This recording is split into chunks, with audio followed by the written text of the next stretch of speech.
and thanks for joining us on Chicago Tonight Latino Voices. I'm Joanna Hernandez. Here's what we're looking at. What to know about a bill in Congress that would require proof of citizenship when registering to vote.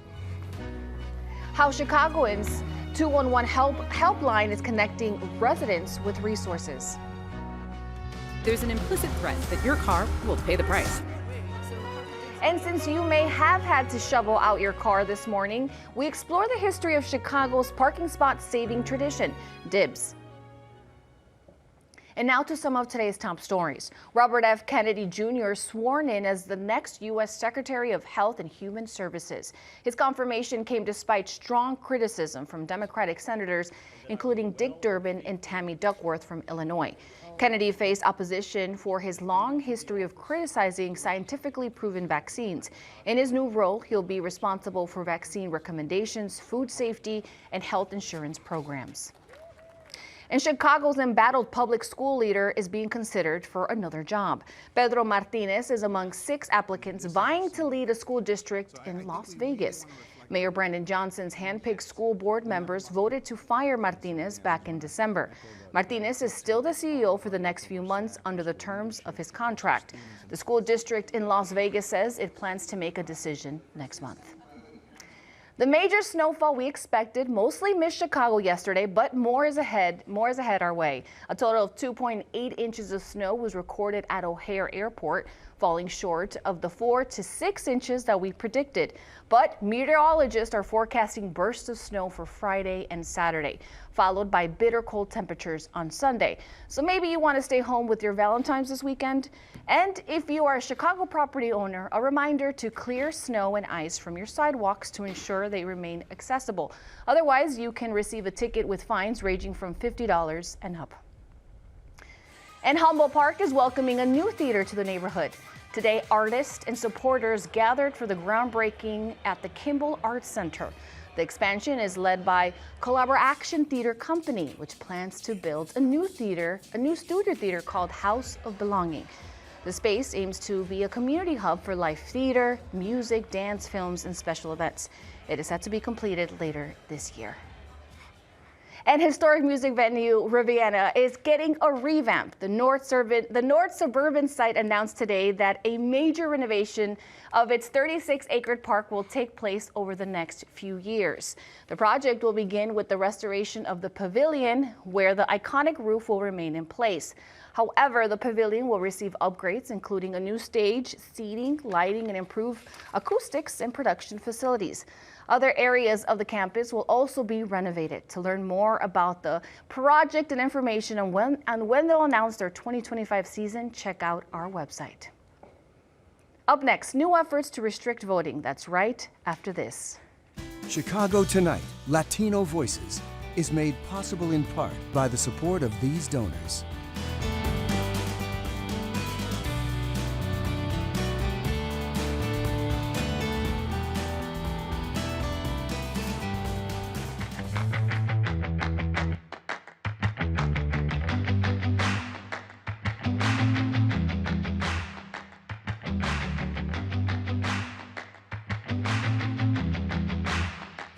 The integrity of the American electoral process has been an ongoing debate since elections have existed. However, conversations about it went into hyperdrive after the 2020 election, when President Donald Trump made false claims of widespread voter fraud and refused to concede he lost. Republican lawmakers in Congress are now pushing for the Safeguard American Voter Eligibility, or SAFE Act. It would require voters to show proof of citizenship like a passport or birth certificate before registering to vote. But critics say it will disenfranchise U.S. citizens from voting. Joining us are Ed Yonka, Communications Director of ACLU of Illinois, and Carol Davis, Chairman of the Illinois Conservative Union. Thank you both for joining us. Thank you. Now, Carol, I want to start with you. There are already laws prohibiting non-citizens from voting. Is the SAFE Act necessary? Well, there's laws against assault, there are laws against speeding, and there are laws against many things. And we all know that people break the law. So there needs to be some consequence when we break the law. And we know people are breaking and have broken the law as far as registering and being non-citizens. So yes, it's important to have that into the law. And what are your thoughts? I think this is a solution in search of a problem. The incidence of people being registered to vote or registering to vote when they're non-citizens are virtually non-existent. There's a 1 in 2 anecdotes that people can bring up, and people are punished for that because, as Carol observed, it's against the law. But what this does is threaten to carve out a whole group of people who don't have access to fundamental documents when they register or re-register, and also threaten to unleash a whole set of voter purges right near elections so that people will be driven from the voter rolls. And Ed, Illinois has been a leader in expanding voter access. How might this measure affect us locally? You know, Joanna, that's something that really does worry us. You know, as you say, Illinois has expanded early voting. We've expanded online registration. We've expanded, automatic voter registration. We've expanded early voting, all in an effort to enable people to participate. This would literally eliminate the ability for anybody to do any kind of online voter registration because they'd have to produce the documents in order to either a passport or a birth certificate. It would change, for example, the work that's been done all across the state by groups of both parties or both political persuasions in terms of registering people to vote, because those no longer could be checked under the SAVE Act, and it would require registrars and actually elections officials to do it. And it would put pressure on election officials when they get these sort of last-minute purge requests to deflect resources from trying to make voting safe and accessible for all of us, and instead worrying about, again, what I think is largely a conspiracy theory, that there are somehow large numbers of non-citizens voting. I want to bring Carol in. What are your thoughts about what Ed is saying? Regarding non-citizens getting registered, we have over 500 cases just in early 2020 in Illinois. It made national news. Through the DMV, non-citizens were going on to the voter rolls. And it was only through the work of a whistleblower that became apparent. So it's not a once-in-a-lifetime thing. We had over 500 non-citizens dumped into the voter rolls and discovered in early 2020. And that's just the ones that were found. So don't buy into the left always says, oh, it's such a rare occurrence. Study after study has shown that non-citizens are being registered and non-citizens are being voted. There was a recent congressional report from the Speaker's office that actually documented the incidences, several incidences of large quantities of non-citizens that have been found on voter rolls all across the country. And Kara, I want to follow up with you in saying, is election integrity something that voters should be concerned about? Yes, they should be, because we as citizens have an investment in our communities, in our counties, in our nation. So it starts at the local, personal, family level, because we have elections at every level of government. And so the taxpayers, the citizens, they should not have their vote canceled by someone who has not been invested in America. And Ed, you touched on this a little bit, but while this bill has been framed to protect the integrity of our elections, there are some possible barriers that affect individuals who have changed their names, like many people, married women or transgender people. How could these demographics be affected? Well, in a number of ways. Let me just say the study that Carol cited has been questioned by election officials who actually look at this from across the country. I would remind you that the Speaker of the House of Representatives can't say who won the election in 2020, so I'm not sure that he's the person I'd look for expertise here. But think about this: a married woman who changes her name when married doesn't have that name that matches her birth certificate. If she hasn't gone through some other process, she may be struck from the rolls. Transgender folks often leave their dead name behind, and in many situations and in many states, they aren't able to update their birth certificate in the way that they're able to in Illinois. Those people can be affected as well. It's estimated that up to 20 million people across America are not as fortunate as some of us to have access to both our original birth certificate and a passport. Those would be the kind of documents that people would need. And, many people not only don't have access to them, but don't have the resources to go and get that in order to comply with this act. Again, for what is a very limited set of circumstances and a trumped up charge that's just being used in order to suppress votes across the country. Kara, with that, is there a way to ensure election security without creating barriers to voting? Well, there are no barriers. My friend here cites all these examples, but we're not living in the Stone Age. We live in a wonderful, wonderful new age where technology is available. Yes, the laws do have to make it easier and faster for people to get the documents that they need, but it can be easily done. I've recently been an executor for an estate and had to obtain all kinds of documents, and it was quickly and easily done. And those who don't know the system, it's a matter of going to your county clerk. When you register, they will help you get what you need to register to vote. We want people to vote. We don't want to exclude any legitimate voter from voting. And we love the melting pot that is America. It's what has made America great.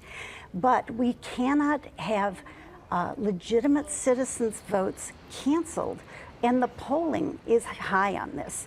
When you poll citizens across the spectrum, they believe it's unfair to have someone cancel out their vote who is not an American citizen. What are your thoughts on what Carol Well, I think a couple of things. First of all, this idea that technology would make all of these documents available is the very same thing we heard when states, after the Voting Rights Act was struck down by the Supreme Court, were implementing voter ID laws, and we were told that people could get those IDs easily. And then it turned out, even in our neighboring state of Wisconsin, that there was actually efforts to make it harder for those documents to be obtained. The other thing is that in order to serve this goal, what we've already seen in states like Kansas and Arizona and Virginia, Alabama, where these measures have been put in place at the state level, United States citizens have been driven off of the polls and not been able to get back on in order to vote. I think it's unfair to deny someone the right to vote because somebody else wants to serve a political agenda. So I want to follow by saying that why do you think this measure is being proposed? I think this is part of a wide-ranging voter suppression campaign that we've seen over the last 20 years in this country. I think there are people who don't like when people vote. And I'm not saying that that's Carol, but I think there are politicians who don't like when people vote. And I think these measures are a way in which to limit the pool of people who can vote in any election. And Carol, I want to follow up by saying, does this create, in your opinion, a chilling effect that could discourage even eligible voters from participating in elections? Well, let me say, I've actually served on the front lines of elections for many years. I've been a poll watcher, but I've also been a poll worker. And the attitude in every polling place that I have ever worked has been welcoming. Let's do whatever we can to get you voting. If we can't, if you don't have what you need, in small local polling places, you can easily run home and grab what you need. Excuse after excuse is used to just keep broadening and broadening and broadening the pool of voters without the vetting and the confirming that we need. Plus, this is a disservice to people who are non-citizens, who are being registered by these third-party organizations, NGOs, non-governmental organizations. They are sweeping so many non-citizens into the voter rolls, and it's doing them a tremendous disservice because there are penalties to pay. And if these people, if English isn't their first language, they're going to be swept unknowingly sometimes into the registers, and they may never be able to become a citizen. What if that immigrant then marries, has a family, and is settled in America, and 10 years later they discover you voted, you shouldn't have voted, you're being deported, and you can never become a citizen. Okay, we're going to have to leave it at that. Thank you both for your input. Thanks, Joanne. Up next, how a local helpline is connecting residents with resources.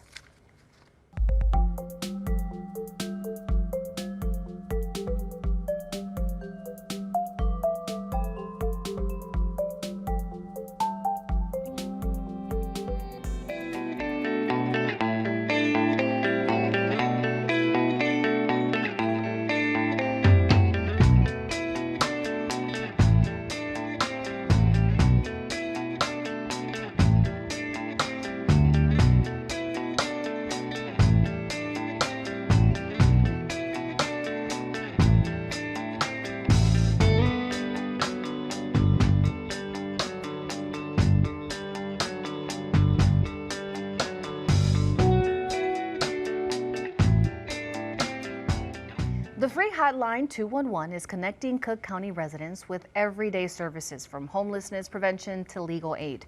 The organization is celebrating 2 years of operation and is seeing increased demand.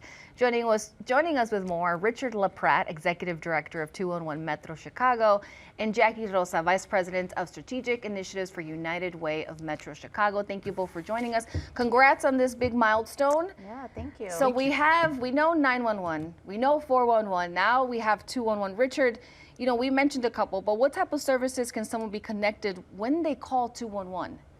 Well, really, 211 is about all health and human services. When you call 211, you can be connected with housing resources, legal assistance, any type of food resource. We have a partnership with the Greater Chicago Food Depository where all food resources in our community is uploaded into our database every 6 hours. That means no person should go hungry in our community. But more importantly, each day our database grows, and that includes mental health services, any type of health and human service, or any type of gap that we hear. We're going to be looking to expand our database to include those. Was that a new partnership with the Greater Food Depository? That was in 2023. We also have a new partnership with the American Red Cross after the flooding that occurred in 2023, both in the city of Chicago as well as in suburban Cook, where we helped hundreds of families get connected with disaster services.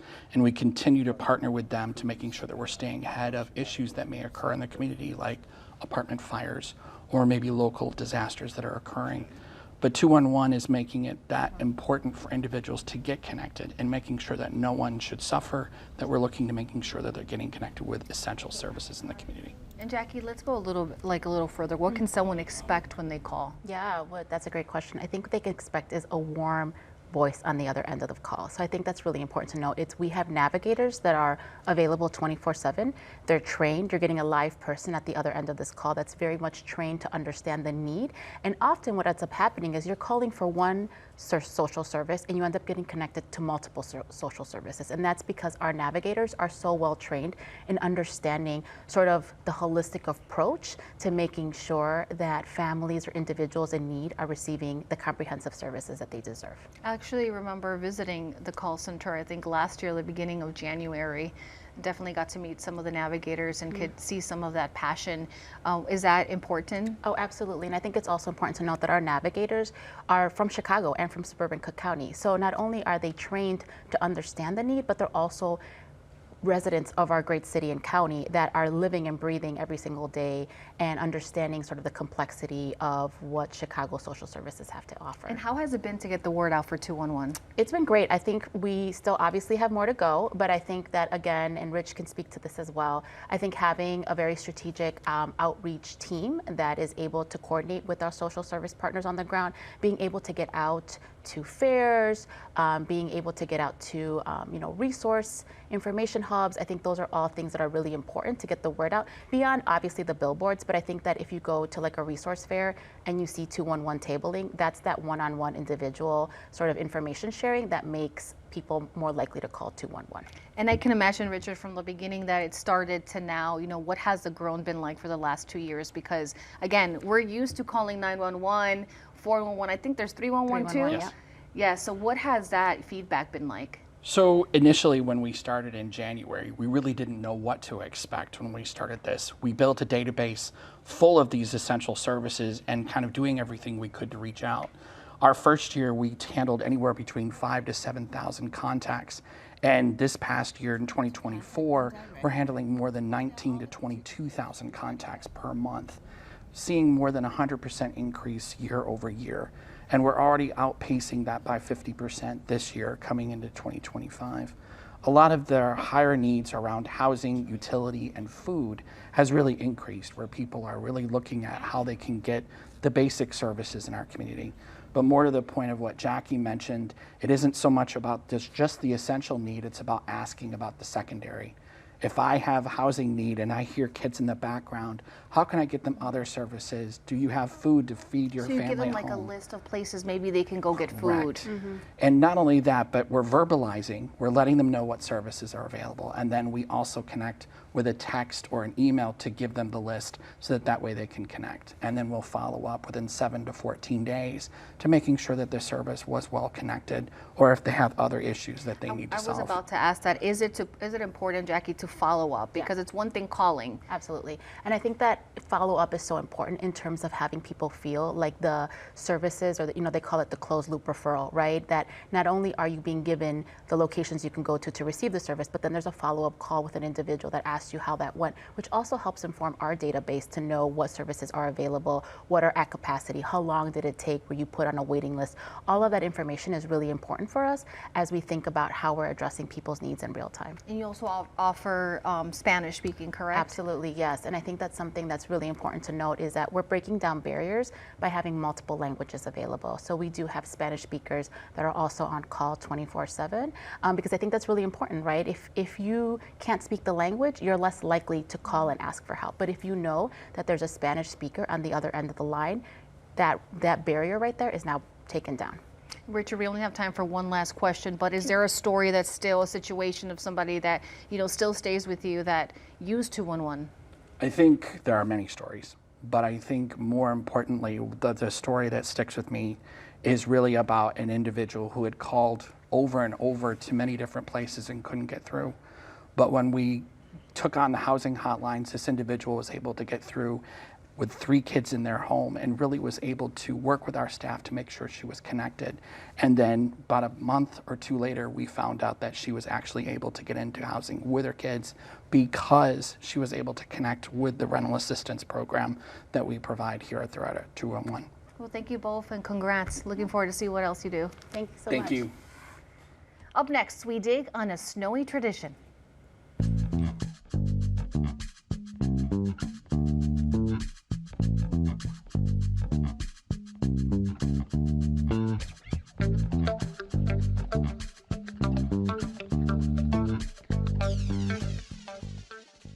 Well, Chicago's snow total may have underwhelmed some of you yesterday, as the area only saw around 3 inches, but more is expected to come Friday and Saturday. So keep those shovels ready, because with snow in Chicago comes parking headaches, which means the return of Dibs. What exactly is Dibs? When did it start? And is it legal? Those are among the questions we take on in our series, WTTW News Explains. Here's Erica Gunderson.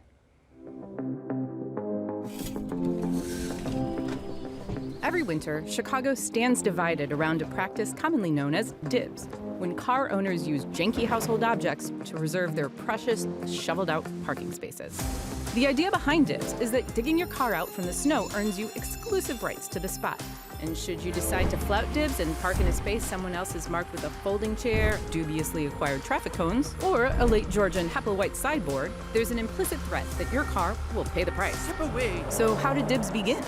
Well, Chicago is among a handful of American cities that have the conditions to create a perfect storm for winter parking: high car ownership, a dense urban environment, and a snowy climate.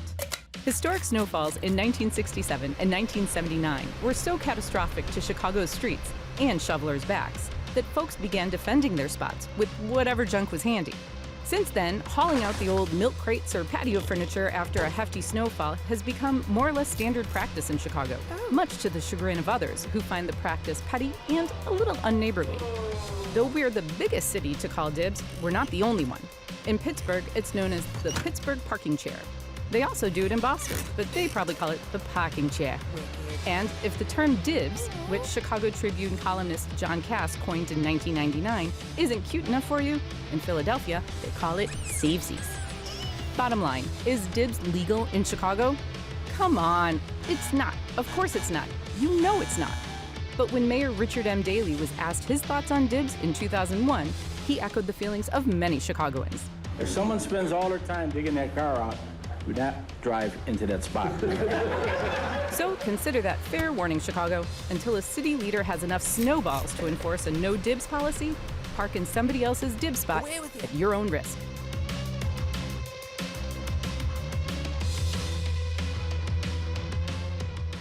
If you're from Chicago, you know we take Dibs very seriously. And visit our website for more of the WTTW News Explained series. We tackle everything from why there are so many units of local government to how Chicago's grid street system works. You can find them at WTTW.com/explains. And that's our show for this Thursday night. Give us a follow on Instagram at WTTW Chicago to stay connected with our newsroom and what we're working on. You can also follow us on Blue Sky at WTTW and join us tomorrow night at 5:30 and 7 for the Weekend Review. Now, from all of us here at Chicago Tonight, I'm Joanna Hernandez. Thank you for watching. Stay healthy and safe. Buenas noches.